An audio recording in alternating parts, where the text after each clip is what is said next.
Welcome बडी। स्वागत है आपका हमारे चैनल में। और इस वीडियो में जो है मैं आप सभी से बात करने वाला हूँ कि अगर जो है वो आप एनआईटीज़ में आते हो तो जो फ़ी वेवर का जो कल्चर है वो कैसा चलता है वो मैं आपको बता दूँ। तो देखो यहाँ पे जो है बेसिकली जो है वो आपकी फैमिली इनकम के बेसिस पे जो है वो फ़ी वेवर आपको मिलता है।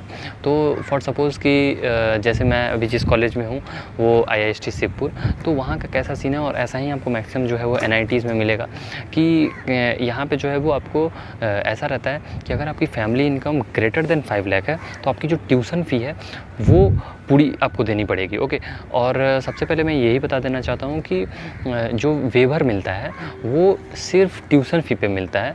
मींस आपकी जो है वो और अदर कुछ भी जो चीज़ें हैं जैसे मेस चार्ज हो गया, ओके, तो उस पर जो है वो कोई भी वेवर नहीं होगा। ओके, आप की फैमिली इनकम कितनी भी हो, जो मेस का बिल है आपको उतना देना ही पड़ेगा। ओके, तो जो वेवर मिलता है जो आपको ट्यूशन फ़ी में ही रिलैक्सेशन सिर्फ होता है। तो पहला मैंने बताया कि अगर आपकी family income greater than 5 lakh है तो आपको जो है वो फुल फ़ी देना पड़ेगा, अराउंड 68 to 70,000 पर सेमेस्टर। यानी एक साल का लगभग आपको 1,40,000 से 50 लाख 1,40,000 से 50,000 तक, यानी 1.5 लाख तक आप मान के चलो कि आपको लगेगा। ओके, एक साल में पर एनम। उसके बाद अगर आपकी फैमिली इनकम 1 लाख से 5 लाख के बीच में, ओके, 1 लाख से 5 लाख के बीच में आपकी फैमिली इनकम, तो आपको 2/3 वेवर मिलता है। इसका मतलब कि आपको जो है वो 1/3 ही पैसे देने पड़ेंगे। फॉर सपोज़ कि अगर 70,000 फ़ीस है तो 70/3, ओके, तो वो जितना आप कर लो 70/3 7/3 70/3000 जितना भी आपको आता है अराउंड 23,000 के आसपास आएगा। तो 23,000 आपको देने पड़ेंगे अगर आपकी फैमिली इनकम 1 लाख से 5 लाख के बीच में है तो। ओके, फिर जो है वो लास्ट केस बचता है कि अगर आपकी family income less than 1 lakh per annum है तो उस केस में आपको क्या करना होगा। तो उसमें जो है वो मीन्स आपको जो मिनिमम रहती है, ओके, हर कॉलेज का थोड़ा डिफरेंट हो सकता है लेकिन अराउंड 5,000 के आसपास मैक्सिमम लगता है।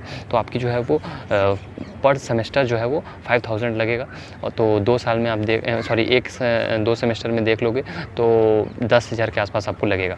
सो अगर मैं एक बार फिर से बता दूँ समराइज़, तो अगर आपकी family income 1 lakh to 5 lakh है, अगर आपकी family income less than 1 lakh है तो आपको 10,000 पर मंथ पर एनम। अगर आपकी फैमिली इनकम 1 लाख से 5 लाख के बीच में है तो फिर अराउंड 45 to 50,000 पर एनम। और अगर आपकी family income more than 5 lakh per annum है तो फिर उस केस में आपका 1.5 लाख पर एनम, ओके, ऐसा लगता है। और इसके लिए जो है वो SC/ST कैटेगरी कैंडिडेट्स की बात करें तो उन्हें जो है वो इरिस्पेक्टिव ऑफ इनकम जो है वो उनका फ़ीस ये जो सबसे लोअर मैंने बताया था यानी कि 10,000 पर एनम उतना ही लगेगा। ओके, तो उनको जो है वो इनकम सर्टिफिकेट भी देने की ज़रूरत नहीं है। बस उन्हें जो है वो कास्ट सर्टिफिकेट वो एक बार एडमिशन के समय देंगे और उनका फ़ीस जो है वो ऐसे रिलैक्सेशन हो जाता है। तो ये जो है वो फ़ीस का रूल्स एंड रेगुलेशंस है। और एक्सेप्ट SC और ST आपको जो है वो इनकम सर्टिफिकेट अपने ईयर में 1 टाइम देना पड़ता है। कि अगर जैसे आपको अप्रैल से लेकर जून जुलाई के बीच में जो है आपको अपना इनकम सर्टिफिकेट दे देना होगा। और बस एक साल में एक बार ही देना रहता है। जैसे अप्रैल से लेकर जो है वो 1 अप्रैल से लेकर 31 मार्च नेक्स्ट ईयर तक, तो उस बीच में आपको एक बार अपना इनकम सर्टिफिकेट देना होगा और एक साल का उस बेसिस पे आपको जो है वो फ़ी वेवर होता है। तो यानी कि 4 साल में आपको जो है अपना 4 बार इनकम सर्टिफिकेट देना होगा। ओके, ऐसा चलता है। सो आई होप कि आपको समझ में आया होगा कि ट्यूशन फ़ी वेवर कैसा होता है। और जोसा के थ्रू आपको जिस भी कॉलेजेस में अगर ये आप कॉलेजेस के रूल्स एंड रेगुलेशंस में है कि वहाँ फ़ी वेवर मिलता है तो मैक्सिमम चांसेस है कि यही रूल आपको फॉलो होता है। और एटलीस्ट IITs NITs और IIST में तो यही चलता है।